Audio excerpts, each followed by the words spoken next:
தமிழ் பேசும் உள்ளங்களுக்கு வணக்கம். இன்றைக்கி நம்ம இந்த வீடியோவில் கரிகால சோழன் அவரை பற்றி தாங்க பார்க்க போகிறோம். ஒரு முறை நம்ம கரிகால சோழனுடைய அரசவைக்கு 2 பேர் நீதி கேட்டு வராங்க. அந்த 2 பேரும் கரிகால சோழனை பார்த்ததுமே வயதில் ரொம்ப சிறியவராக இருக்கார், இவர் மூலிமா நமக்கு சரியான நீதி கிடைக்குமா அப்படின்னு சொல்லி தயங்கி நிற்கிறாங்க.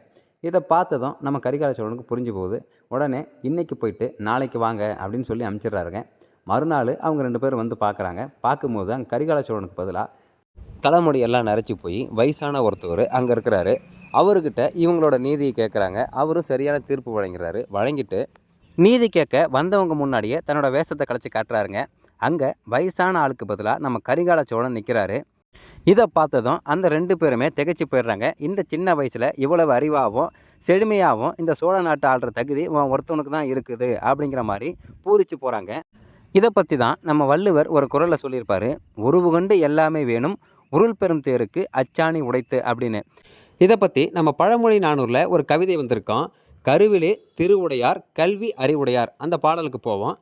உரைமுடிவு காணான் இளையோ நின்ற நரைமுது மக்கள் ஓப்ப நரைமுடித்து சொல்லால் முறை செய்தான் சோழன் குலவிச்சை கல்லாமல் பாகம் படும். நன்றி, வணக்கம்.